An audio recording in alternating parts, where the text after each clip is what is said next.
Shalom, shalom, meus queridos irmãos e irmãs, príncipes e princesas da nossa Sinagoga Sem Fronteiras. É um grandíssimo prazer estar com vocês aqui, ali em todos os lugares e em lugar algum, não somente falando daquilo que mais importa, mas principalmente fazendo, agindo, concretizando aquilo que mais interessa.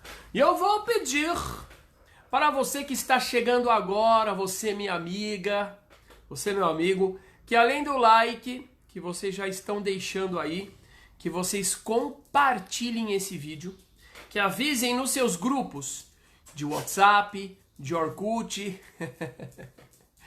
de YouTube, tá bom?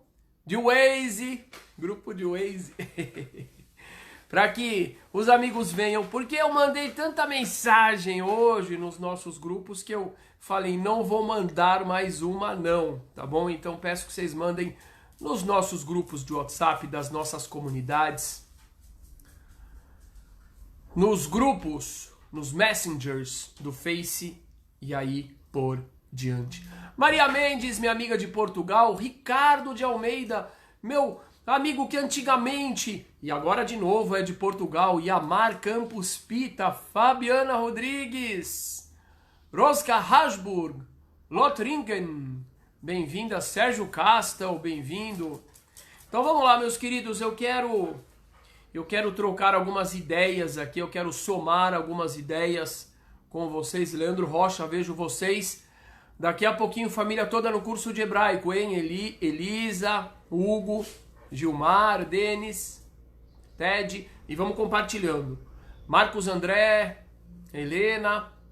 Vamos lá, minha gente.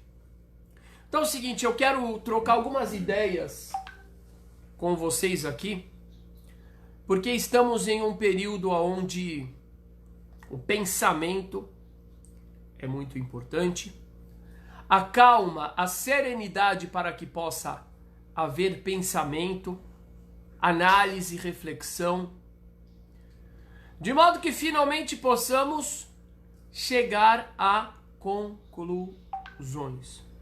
O que a humanidade hoje mais precisa, o que o brasileiro hoje mais precisa, são conclusões, são direções.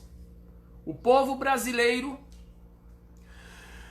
infelizmente, está perdidaço. Por quê? Uns falam isso, outros falam aquilo. Infelizmente há muito oportunismo, muito partidarismo, muito sensacionalismo.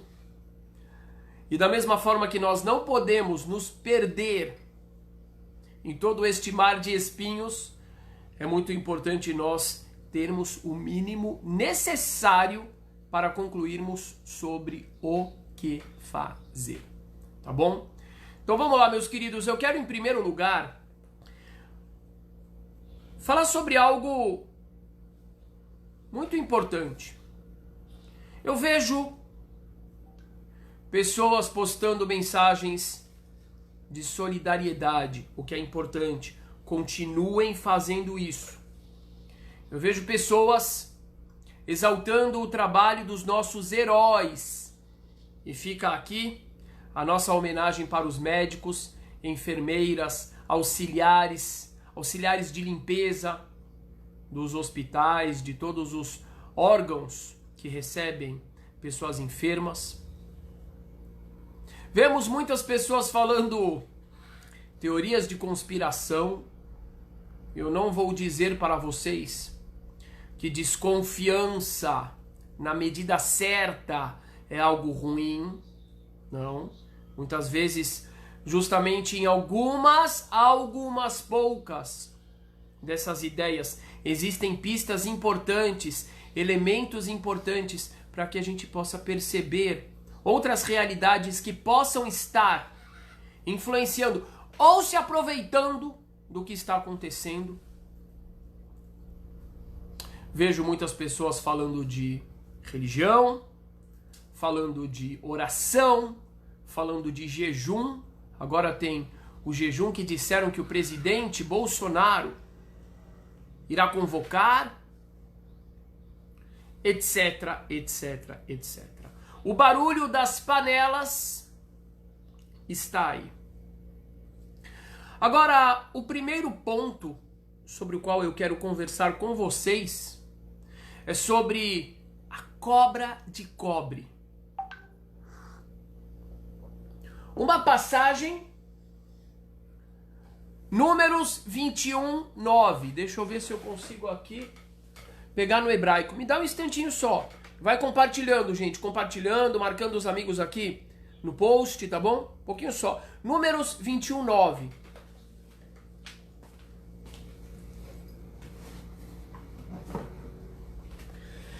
É uma das passagens mais intrigantes. Aqui, Números 21, 9.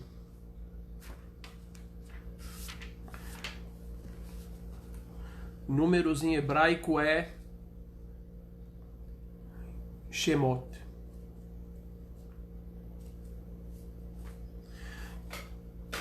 Vejam que passagem intrigante. Eu quero tirar uma lição importante dessa mensagem aqui. Não. Números não é Shemot. Perdão, Números é Bamidbar. Aqui em hebraico, o nome dos livros é outro. Bamidbar significa no deserto. E aí em português traduziram por Números. Aí a gente se confunde um pouco, a gente que cresceu com a base hebraica, com o original. Aqui, pronto. Só terminar esse cafezinho aqui, afastar o computador. A gente tem muita coisa para falar. Hoje eu tenho aula de hebraico, nosso curso de hebraico da Sinagoga Sem Fronteiras 9h30. Então talvez eu tenha que voltar amanhã para falar, para completar esses assuntos aqui. Coisa importante, gente. Coisa importante. Números 21, 9. Eu vou voltar. 21, 4. Tá? E a gente vai chegar no 9. Vamos marcando os amigos aí. Felipe Além, Cláudia Costa. Vamos marcando os amigos e compartilhando este vídeo para que chegue mais e mais gente.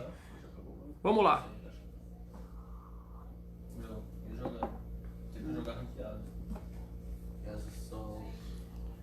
Vais'ou mehorar derech Yam Sof lisbov et eretz Edom vatiktzar nefesh ha'am badarech. E viajaram do Monte Hor. Tinha um monte chamado Hor lá no deserto. E viajaram do Monte Hor pelo caminho do Mar Suf, circulando a terra de Edom. E se cansou e se enfastiou o povo no caminho. Prestem bem atenção. E disse o povo a respeito de Deus e a respeito de Moisés. Olha que loucura, gente. Lama elituno mimitzraim lamut bamidbar. Porque é que vocês nos fizeram subir do Egito para que morrêssemos no deserto? Por acaso não há, pois não há pão e não há água aqui no deserto. E o nosso espírito já não aguenta mais este pão sutil. Eles estavam reclamando do maná. Vejam que coisa mais impressionante. Ai, ai, ai, ai, ai. Eu nem ia enveredar por esse caminho aqui, mas eu vou. Porque eu já tinha pensado nesse ponto também.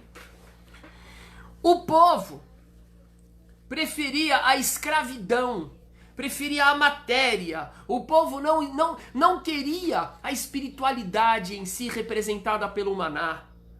O maná era um alimento sutil. Enquanto eles queriam, como é dito mais pra frente, eles queriam os pepinos, eles queriam as melancias, eles queriam a carne do Egito. E aí eles reclamam, aqueles falam, a gente não quer esse alimento sutil. E o Eterno enviou no povo as serpentes e morderam o povo, e morreu muita gente do povo de Israel. E veio o povo para Moisés e disseram: nós pecamos, que dibarnu va'Adonai vavach, pois nós falamos contra o Eterno e contra ti. Hitpalel el Adonai veyaser me'alenu et anahash. Por favor, ore ao Eterno para que ele tire de nós a serpente.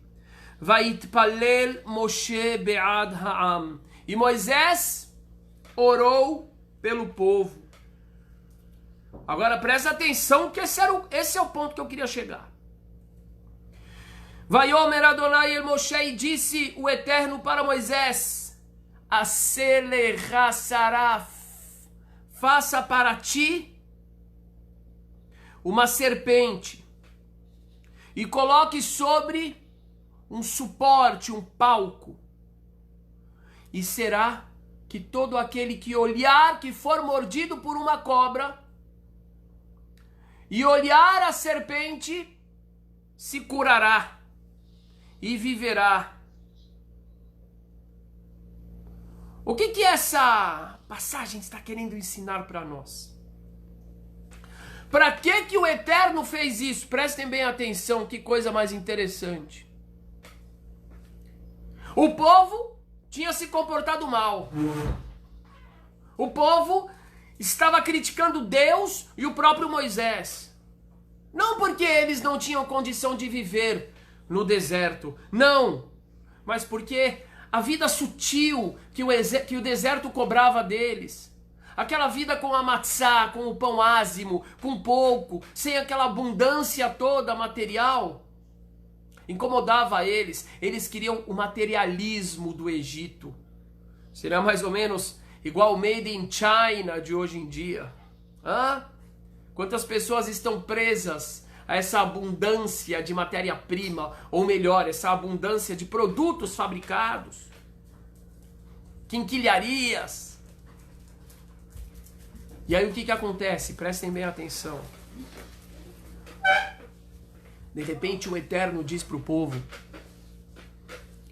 vocês estão sendo mordidos por um mal, vocês estão sendo picados pela cobra, mas se vocês continuarem olhando, se vocês continuarem focados somente no chão, onde as cobras vêm rastejando, somente na terra, somente nos níveis inferiores do problema, vocês nunca serão curados. Vocês querem ser curados, diz o Eterno. E essa voz vem ecoando até os nossos dias. Vocês querem ser curados? Não adianta então ficar somente se focando nas dimensões secundárias e terciárias e quarciárias do problema. Olhem para cima. E o que eu quero dizer para vocês, meus queridos, é que nós devemos fazer uma reflexão muito séria a respeito do que está acontecendo nos âmbitos superiores de governos, nos âmbitos superiores de poderes sociais e geopolíticos. E acima disso, que valores espirituais nós precisamos aprender e principalmente que atitudes nós devemos adotar. Essa pandemia começou na China. E de repente o mundo todo começou a olhar para a China. Ou seja, para a maior potência, no sentido da emergência, no sentido do crescimento e da subida, é a China. Todo mundo começou a olhar para cima. Mas imediatamente o que aconteceu? As discussões, ao invés da gente olhar para o topo do poder, as discussões voltaram para baixo. As discussões, eu não estou dizendo que elas não são necessárias, elas são importantes. Mas as discussões partidárias, políticas, afetivas, propagandísticas, etc, etc, desviaram os olhos do povo lá de cima. E o que eu quero dizer para vocês é algo muito simples. Muito simples. Todas as potências já tiveram o seu ponto máximo. Todas as potências já tiveram as suas oportunidades de trazerem benfeitorias para o mundo. Cada potência veio com uma vantagem e também com desvantagens. E o que eu quero chamar a atenção de muitos é o seguinte: existe um crescimento desproporcional da China e todos sabem disso.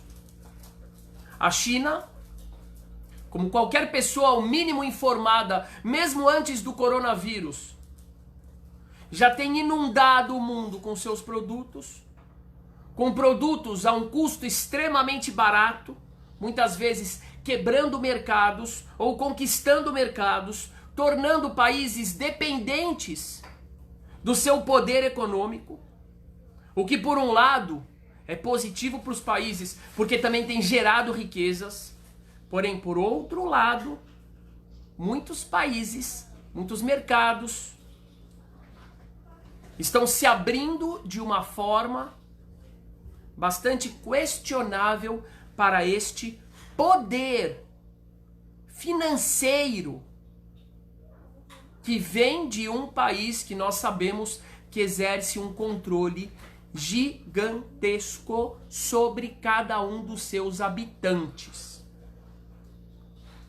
Eles podem argumentar e dizer que este controle é em função da segurança, etc, etc. Mas nós sabemos que quando governos têm controle muito grande, muito forte, muito minucioso sobre as suas populações, nós sabemos que isso pode acabar se voltando contra as populações. O que eu quero dizer para vocês? Continuar olhando para cima. Continuar olhando lá para cima. O que está acontecendo no âmbito geopolítico? Porque enquanto o povo está aqui discutindo, enquanto o povo está aqui dividido, enquanto o povo está fazendo coisas lindas, inclusive coisas lindas, e nós vamos falar sobre ação social concreta, estão acontecendo movimentos em outros níveis que podem comprometer o nosso futuro e o futuro de nossos filhos. Essa é a primeira lição, lição importantíssima. Continuar olhando para cima. Temos que trazer todas essas questões que estão sendo levantadas há tempos. Por que não foi informado? Por que o mundo não foi informado a tempo deste vazamento, dessa epidemia? Sendo que é sabido que a quantidade de turistas e de profissionais que estavam na China neste período era grande. São perguntas que devem continuar a ser feitas, de modo que esse assunto não vá para debaixo do tapete. A comunidade internacional, e isso acreditem, vai depender do povo, vai depender da opinião pública. Se a opinião pública não fizer esse tipo de questionamento, acreditem, a grande mídia não fará, porque a grande mídia é completamente vendida. Ela tem interesses, ela tem medos, ela tem receios. Isso é muito importante. Segundo lugar, o que eu quero dizer, e eu aceito ouvir opiniões diferentes. Eu não sou dono da verdade, eu aceito ouvir opiniões diferentes, ok? Mas hoje eu estava conversando com uma aluna e ela me falou algo muito interessante, um número muito interessante. Eu levei a sério e eu acho que é mais um dos pontos que nos fazem aprender a lição de Números 21:9. Olhar para cima. O que está acontecendo lá em cima, no núcleo do poder? Os números que eu recebi são os seguintes: que o governo brasileiro destinou R$1 trilhão, talvez os números não sejam exatos, mas a conclusão final é o mais importante, R$1 trilhão para os bancos, para socorrer os bancos. De acordo com os cálculos desta pessoa, daria cerca de R$6.000 para cada cidadão brasileiro acima de 18 anos. R$6.000. Ou seja, o governo poderia ter destinado R$6.000 para cada cidadão brasileiro acima de 18 anos e dizer o seguinte: olha, segura firme aí. São 2 meses de quarentena. Segura firme, que depois a gente volta. Não. O que está acontecendo, e aqui também não me interessa partidarismo e nem ideologia. Eu sou do tipo que, se tiver que bater palmas para o governo, seja lá o partido que ele for, eu bato palmas. Se tiver que fazer críticas, eu faço críticas. E se tiver que dar conselhos, como eu já fiz, eu darei conselhos. A grande questão é: será que ao invés de socorrer novamente os bancos, uma boa parte desse dinheiro não poderia ter sido muito mais efetiva, inclusive para a economia brasileira, inclusive de forma indireta para os bancos, se esse dinheiro tivesse sido conduzido para a população brasileira? Puxa vida, mas isso não seria uma espécie de não é paternalismo? Como é que se fala mesmo? Bom, não seria uma espécie de dependência do povo? E a resposta é não. Por quê? Porque este dinheiro que o governo tem, as reservas que o governo tem, esse trilhão, ele vem do meu bolso e do seu bolso. Então esse dinheiro, na realidade, é nosso. E aí eu pergunto humildemente: será que uma boa parte, metade talvez, já seria o suficiente, não poderia ter sido destinado para a população? E eu pergunto mais: nós estamos preocupados? Hoje eu tive que ir para a rua, então eu me deparei com muitos moradores de rua. E nós estamos preocupados com eles. Eu estou preocupado com eles. Eles são nossos irmãos. E não importa a religião ou a falta de religião. E nesse momento eu não quero nem saber qual foi a história que levou eles até a rua. Eles são nossos irmãos. E eu vou me comprometer. Sinagoga Sem Fronteiras está se comprometendo a ajudar vários desses irmãos. Assim como muitas pessoas estão fazendo ações sociais. Durante 2 meses, ok? Durante 2 meses, vamos ajudar esses irmãos. Mas aí eu quero fazer uma outra pergunta. E nós? Alguém aí escreveu algo importante? R$600? R$600 por o quê? Por família? Agora, e as outras famílias? E as famílias da classe média que não terão acesso a esse tipo? Talvez profissionais liberais, eu não sei, mas existem várias categorias que não terão acesso a esses valores. Como é que vão se virar? Como é que vão se virar essas famílias? O que vai acontecer quando chegar o aluguel e a família não tiver dinheiro? O que vai acontecer quando chegar a eletricidade? O que vai acontecer com o dono do apartamento ou da casa que não recebeu aluguel? Essas pessoas não vão poder recorrer aos R$600 e mesmo se pudessem, seria um valor irrisório em relação ao padrão de vida e os gastos aos quais elas já estão comprometidas mensalmente. O que acontece com faculdade? O que acontece com escola? Será que essas orientações, e aí eu falo, nós precisamos ficar de olho na serpente, não olhando para o chão. Esse é o ensinamento de Números 21:9. Não adianta a gente só ficar com reação importante, mas emocional. Não. E essa atividade desse questionamento só terá força a partir do momento que o povo brasileiro parar de ser bobo e parar de ficar discutindo detalhes técnicos, de modo que nossa discussão em nada ajudará. O que nós devemos ter, o povo brasileiro deve ter, são pautas unificadas que não podem ser utilizadas como instrumento político partidário, mas sim como demandas.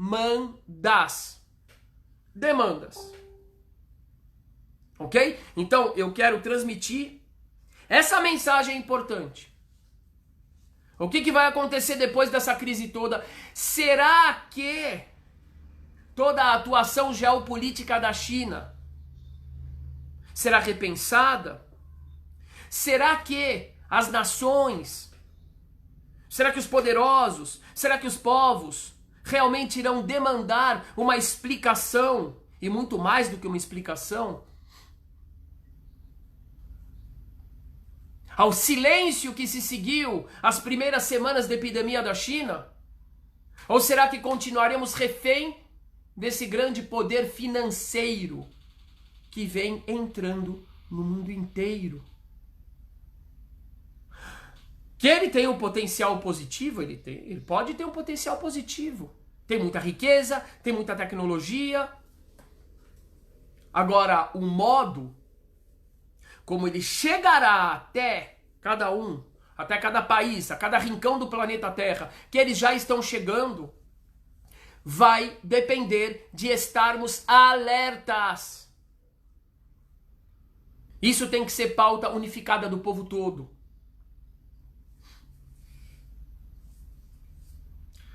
Então eu vou encerrar essa transmissão. Vou encerrar com uma reflexão importante. Tem muitas pessoas, muitas não têm, graças a Deus, muita gente já entendeu a nossa visão, a nossa pegada. Mas sempre tem um ou outro que vem com essa pergunta. Mas Rabino, você devia falar de Deus. Rabino, você deveria estar falando em primeiro lugar, eu estou falando de Deus, certo? Estamos falando aqui da palavra divina, da Bíblia, das Escrituras e de seus ensinamentos. Mas a novidade que eu quero dizer, que com todo respeito aos irmãos de outras religiões, a novidade que eu quero dizer é que este livro aqui é um livro político, também é um livro político, não partidário, ele é político. O que significa político, gente? Vamos lá. A palavra político é derivado da palavra polis, polis significa cidade em grego, e política significa a arte de você gerenciar uma cidade. Para isso você tem leis, para isso você tem costumes, para isso você tem normas, para isso você tem uma cultura. E o que é esse livro aqui? Esse livro aqui, as Escrituras Sagradas. Todo o foco deste livro é a formação de uma realidade social, de uma polis, de uma cidade, de um país, de uma realidade social justa e fraterna. Eu desafio você. Eu desafio você a procurar o discurso de um profeta, um dos profetas das nossas Escrituras Sagradas, que seja um, apenas um. Eu desafio você, vai lá, abre o livro, vamos ver se você vai achar que não tem um discurso social, um discurso de justiça social, um discurso de fraternidade, um discurso de evolução do ser humano. A resposta é, não tem. Sabe por que não tem?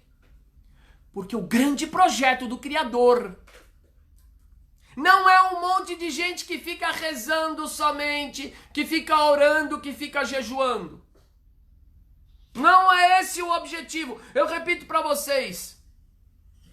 Quando Moisés estava na frente do mar, o povo de Israel estava na frente do mar, eles olharam para trás. E quem é que estava chegando atrás? Era o coronavírus, é o zika vírus, é a gripe suína, era o SARS, era a dengue. Era a desgraça toda que estava vindo atrás deles. Era o exército do Egito, vindo falar para eles: seus safados, vocês não vão embora nada, a gente vai pegar vocês agora. Vocês vão voltar, vai ser escravo. Aí o povo começou a rezar: não, vamos orar, vamos reclamar para Moisés, vamos fazer manifestação, vamos fazer panelaço contra Moisés. Moisés, você tem que fazer alguma coisa. E eram os partidários de Moisés batendo panela, e eram os contra Moisés batendo panela. Moisés era o líder religioso, e Moisés fez o que? Ele falou: vamos orar. Vamos orar. Jejum. Tem hora de jejum, tem hora de orar. Mas sabe o que o Eterno disse para ele? Vem cá que eu vou contar para vocês. Vem cá que eu vou contar para vocês. Meu povo, Moisés, agora não é hora de orar.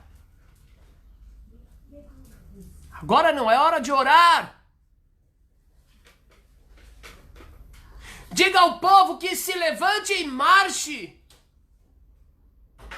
E dessa forma o Eterno ensina uma lição importantíssima. É a segunda lição que eu trago hoje a partir das Escrituras. A primeira lição é: quando a cobra vier te picar, não olhe somente para o chão.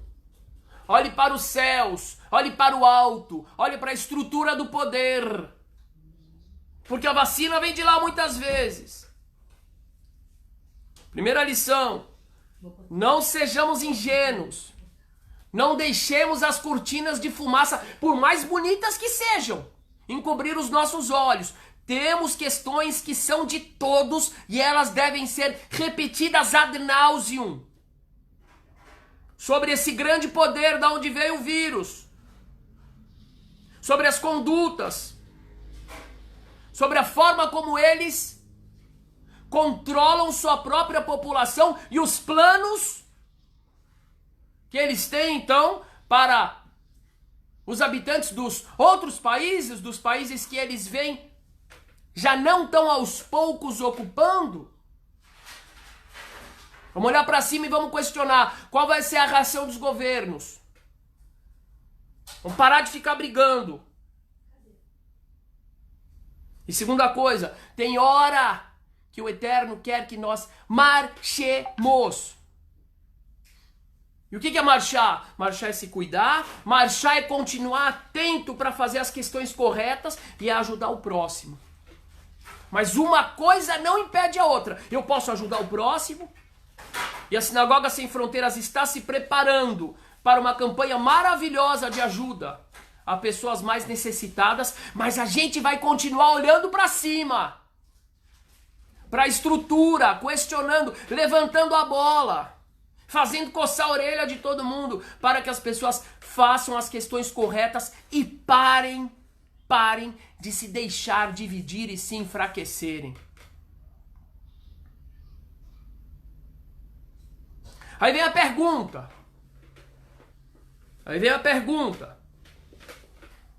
Quando é que você reza, então? Eu vou dizer quando eu rezo. Eu rezo na hora que eu vejo um oponente tão grande, eu falo: meu Deus do céu, como é que eu posso perante esse oponente? Aí eu rezo. Quando eu olho Golias na minha frente, eu falo: meu Deus do céu, como é que eu posso vencer Golias? Eu tenho energia nessa mão aqui, eu sei dar um soco, mas Golias é muito grande. E nessa hora eu rezo.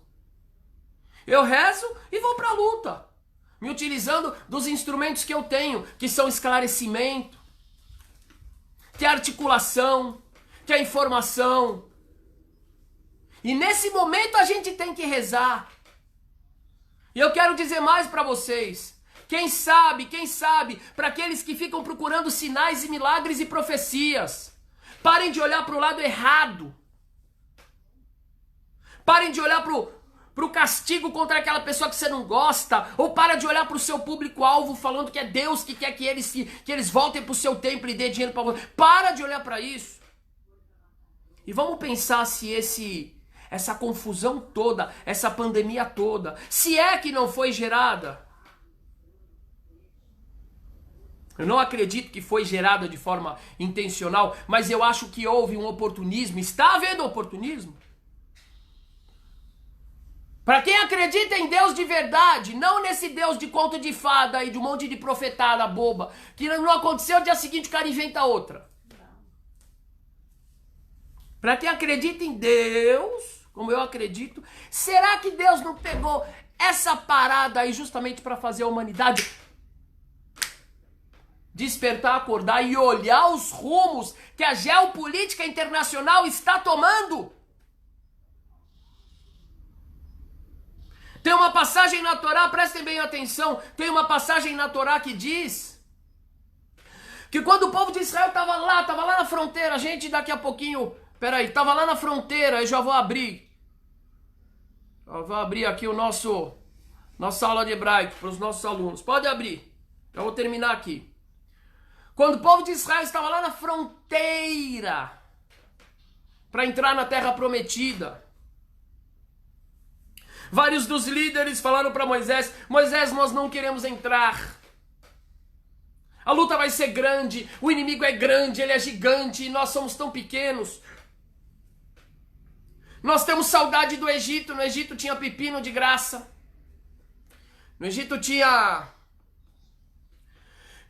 melancia de graça, tinha carne de graça. Sabe o que é o Egito, meus amigos queridos? E agora vem a grande revelação para vocês. Sabe o que é o Egito?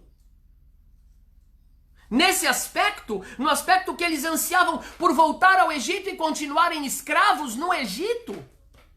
O Egito era o grande criador, o Egito era o grande fabricante, o Egito era aquele que tinha abundância, que tinha tecnologia, o Egito era a China da época.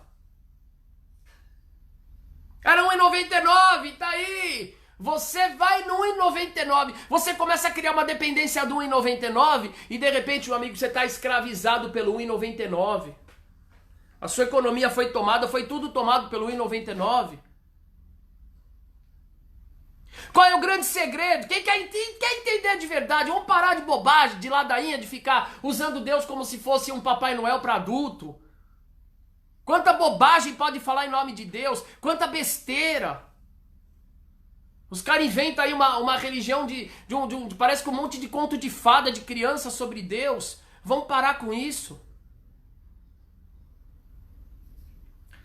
A história sempre se repete, Luiz Leonardo. Mas o ser humano que não quer entender a mensagem desse livro aqui, ele quer um Deus que esteja lá a seu serviço, a serviço da sua inutilidade, da sua infantilidade, da sua passividade, do seu egoísmo. Esse livro aqui, ele nos informa que Deus quer que nós marchemos, que nós nos transformemos, que nós lutemos as lutas da justiça. E não que a gente fique parado rezando e fazendo jejum. Não é o que esse livro fala, não. Tem hora para o jejum. Tem hora para reza. Mas antes disso tem marchem. Tem hora que é de marchar. Qual é que foi a libertação do povo? Como é que o povo se libertou? Com o pão ázimo. Com o pão da escravidão. Com o pão simples. Com arroz e feijão. Deus falou: deixa o país do pepino, da melancia, deixa o país da manga, do chocolate, dos Cheetos, do Doritos, deixa o país do soufflé, do choquito, do prestígio, deixa o país da Coca-Cola, deixa o Egito pra lá, esquece essa sua dependência, porque você virou escravo. Você virou escravo do 1,99. E se você quer ser livre de verdade, vai embora, nem que você tenha que viver com um prato de feijão com arroz. Porque o feijão com arroz você planta. O feijão com arroz você pode produzir. E você sabe que você vai ter ele amanhã.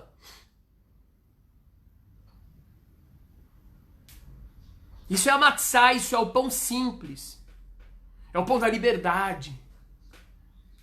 Então, meus amigos, eu vou terminar aqui a transmissão. Compartilha essa transmissão. Deixa o seu comentário aqui. Deixa o seu comentário, que eu vou ler. Eu estou interessado no seu comentário. O povo brasileiro precisa aprender a dialogar mais. Se eu pudesse, eu dialogava com todo mundo aqui agora.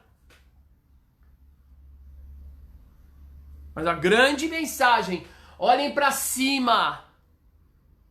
Quando vocês forem picados pela cobra, pelo vírus, olha para cima, não seja bobo. Olha para o topo das estruturas. Porque senão você vai ficar fazendo post de fique calmo, post de derruba o governo, derruba o ministro, deixa o ministro. E o pessoal lá em cima tá manipulando todo mundo, feito marionete. Então peço a vocês, solidariedade sim, cuidado sim, mas continuemos a olhar para cima e fazer as perguntas certas para o nosso governo em relação a essa reserva e esse dinheiro. Não importa. E para de pensar se você é Bolsonaro ou é contra, não importa. Aqui não é para ser contra o governo, aqui é para ser a favor do povo. Primeira coisa. E segunda coisa é esse poder todo aí. Onde é que ele vai parar? Onde é que ele vai parar? E vai depender de nós. Porque da grande mídia esquece. Se a gente vai continuar fazendo as perguntas certas e pontuais em relação a como começou essa crise, como que o povo de lá é tratado e como é que este império está adentrando o nosso país e todos os rincões do planeta Terra. Para mim é o Eterno falando, atenção povo, olhem para cima, senão a coisa vai ficar feia. Um grande abraço para vocês, compartilhem, compartilhem e compartilhem, vocês vão fazer um grande favor, não só para o Brasil, mas para o mundo. Shalom.